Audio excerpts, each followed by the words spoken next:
Hi guys, welcome to இந்த channel. இன்றைக்கி நம்மளுடைய சேனலில் ஒரு மேஜிக் ரெசிபி தான். ஸ்கின் ஒயிட்டனிங்காகவும் ஸ்கின் வந்து நல்ல க்ளோயிங்காக இருக்கிறதுக்காகவும் 40 டேஸ் இதை நீங்கள் கண்டினியூஸாக சாப்பிட்டீங்கன்னா உங்களுடைய ஸ்கின்னில் இருக்கிற அந்த சேஞ்சஸ் வந்து நீங்கள் பார்ப்பீங்க. ரொம்பவே சூப்பராக இருக்கும், ரொம்ப டேஸ்டியாகவும் இருக்கும். 40 நாள் ஈஸியாக நீங்கள் சாப்பிடலாம். இது எப்படி பண்ணலாங்கிறத வாங்க பார்க்கலாம். நான் இன்றைக்கி ஒரு கட் அளவுக்கு பொன்னாங்கண்ணி கீரையை நல்லா கை பார்த்து நல்லா கழுவி எடுத்துக்கிட்டேன். இதே மாதிரி ஓட்டச்சட்டியில் நீங்கள் கழுவி வச்சிட்டிங்க அப்படின்னா உங்களுக்கு சீக்கிரமாக தண்ணியும் உங்களுக்கு ட்ரை ஆயிரும். சீக்கிரத்தில் உங்களுக்கு என்ன ஆகும்னா பொன்னாங்கண்ணி கீரையும் காஞ்சிரும். நான் இன்றைக்கி தட்டுலலாம் வைக்கல, எங்கள் மாடியில் தட்டில் வச்சா பறந்துடுங்கிறதுக்காக இதே மாதிரி ஒரு கிண்ணத்தில் நான் வச்சுட்டேன். நல்லா காஞ்சிருச்சு. இதே மாதிரி நல்லா காஞ்சதுக்கப்புறம் நான் வந்து என் கை அளவுக்கு ஒரு கொத்து அளவுக்கு கருவேப்பிலையும் எடுத்திருக்கேன். கருவேப்பிலையிலையும் நல்லா கழுவிட்டு காய வச்சுக்கோங்க. எதுக்கு கருவேப்பிலை நான் எடுத்திருக்கேன் அப்படின்னா, கருவேப்பிலை வந்து ஹேர் க்ரோத்துக்காக நான் எடுத்திருக்கேன். ரெண்டுத்துமே தனித்தனியாக பொன்னாங்கண்ணி கீரை கருவேப்பிலையும் தனித்தனியாக நம்மளால் சாப்பிட முடியாது. இந்த ரெண்டுத்துமே சேர்த்து ஒரு டிஷ்ஷாக நம்ம வந்து செஞ்சு வச்சுட்டோன்னா சாப்பிட்றது கொஞ்சம் ஈஸி, டேஸ்ட்டும் நல்லாயிருக்கும், முடிக்கும் நல்லது, ஸ்கின்னுக்கும் நல்லது. அதனால தான் நான் இன்றைக்கி ஒரு கடாயில் வந்து எண்ணெய் எதுவுமே ஊற்றாமல் காய வச்சுருந்த பொன்னாங்கண்ணி கீரையை நல்லா வறுத்து எடுத்துக்கிட்டேன் ஒரு 2 நிமிஷத்துக்கு சிம்மில். அதே மாதிரி கருவேப்பிலை இலையும் நல்லா வறுத்துக்கோங்க.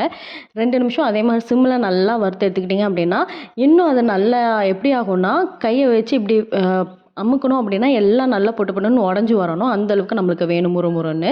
அதுக்காக தான் வதக்குறேன். அதுக்கப்புறம் மறுபடியும் அதே கடாயில் வந்து நான் 3 டேபிள் ஸ்பூன் அளவுக்கு உருட்டு உளுந்தையும் அதே மாதிரி வறுத்துக்கிட்டுறேன். அது வந்து மணமும் நம்மளுக்கு வரணும். அதே மாதிரி கலர் வந்து சேஞ்ச் ஆகாமல் மணம் வந்து மட்டும் வந்தால் போதும்.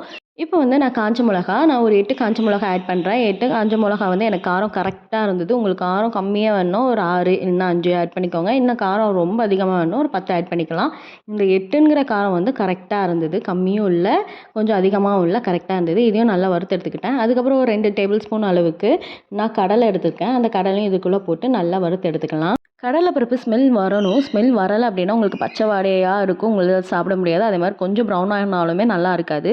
நல்லா அந்த பச்சை வாடைலாம் போய் உங்களுக்கு நல்ல ஒரு ஸ்மெல் வரும். வந்ததுக்கப்புறம் மாற்றிக்கலாம். அதுக்கப்புறம் ஒரு டேபிள் ஸ்பூன் அளவுக்கு நான் தனியாவை நல்லா வறுத்துக்கோங்க. அதோட பச்சை வாடைலாம் போய் உங்களுக்கு நல்ல ஒரு ஸ்மெல் வரும். வந்ததுக்கப்புறம் நம்ம மாற்றிக்கலாம்.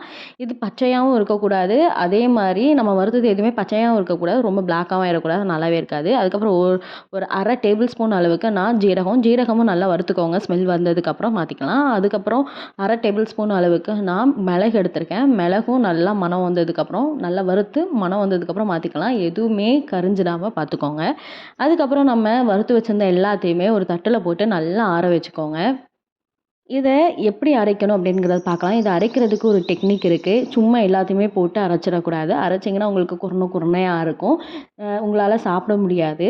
நான் இது எல்லாத்தையுமே ஒரு தட்டில் போட்டு நல்லா ஆற வச்சுக்கிறேன். ஆற வச்சதுக்கப்புறம் ஒரு பெரிய ஒரு மிக்ஸி ஜார் இருக்கும்ல, அந்த மிக்ஸி ஜாரில் ஃபஸ்ட்டு பொன்னாங்கண்ணி கீரை, கருவேப்பிலை, வத்தல் இந்த 3த்தையுமே போடுங்க. போட்டு நல்லா கொரன்னு அரைச்சிக்கோங்க. உங்களால் எவ்வளோ முடியுமோ அவ்வளோத்துக்குள்ளே அரைச்சிக்கோங்க. நீங்கள் எவ்வளோ தான் அரைச்சாலும் அது கொஞ்சம் திப்பி திப்பியாக தான் இருக்கும்.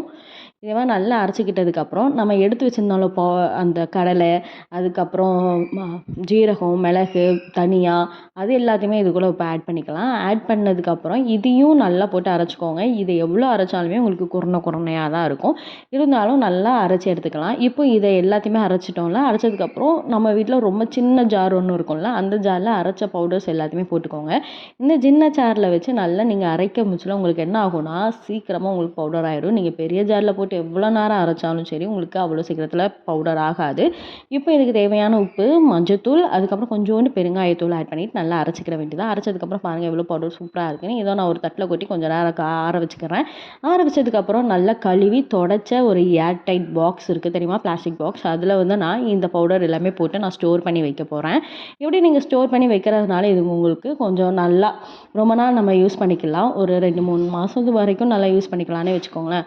நல்லா டேஸ்ட்டும் ரொம்ப நல்லாயிருக்கும். எல்லாத்தோட ஃப்ளேவர், அதுக்கப்புறம் உரப்பு ஆட் பண்ணியிருக்கோம். நம்மளுக்கு வந்து கீரை சாப்பிட்றோமா, கருவேப்பிலை சாப்பிட்றோமா, என்ன சாப்பிட்றோன்னே தெரியாது. சாப்பிட முச்சில் ரொம்ப டேஸ்ட் சூப்பராக இருக்கும். பருப்பு பொடி சாப்பிட்ட மாதிரியே தான் இருக்கும் மேக்ஸிமம். இதை வந்து நீங்கள் தோசை சுட்டிங்கன்னா தோசைக்கு மேலே பொடியாக ஆட் பண்ணிக்கலாம். என்ன சாதத்துக்கு கூட சாப்பிட முச்சில் சூப்பராக இருக்கும். நான் இன்றைக்கி சாதம், அதுக்கப்புறம் வடித்த சாதத்தில் நம்ம வந்து எடுத்து வச்சுருக்கோம்ல கீரை பொடி அப்படியே மேல் டாப்பில் தூவி விடுங்க. தூவி விட்ட கீரை பொடி கூட பசு நெய் ஊற்றி நல்லா வரவி சாப்பிட்டிங்கன்னா டேஸ்ட் அம்சமாக இருக்கும், வேறு லெவலில் இருக்கும். வாயில் சுவை நாட்டியமாடும். நீங்களும் ட்ரை பண்ணி பாருங்கள். இந்த டிஷ் உங்களுக்கு ரொம்ப பிடிச்சிருந்ததுன்னா லைக் பண்ணுங்கள், ஷேர் பண்ணுங்கள், சப்ஸ்கிரைப் பண்ணிடுங்க. கீரை பிடிக்காதவங்களுக்கு இதை ஷேர் பண்ணி விடுங்க, அவங்க எப்படியாவது கீரை சாப்பிடட்டும். உங்களுக்கும் பொன்னாங்கண்ணி கீரை, கருவேப்பிலை பிடிக்காதுன்னா இப்படி ட்ரை பண்ணி பாருங்கள், டேஸ்ட் வேறு லெவலில் இருக்கும். ட்ரை பண்ணி பார்த்துட்டு எப்படி இருந்தது அப்படிங்கிறத கீழே கமெண்ட் பண்ணுங்கள். டட்டா.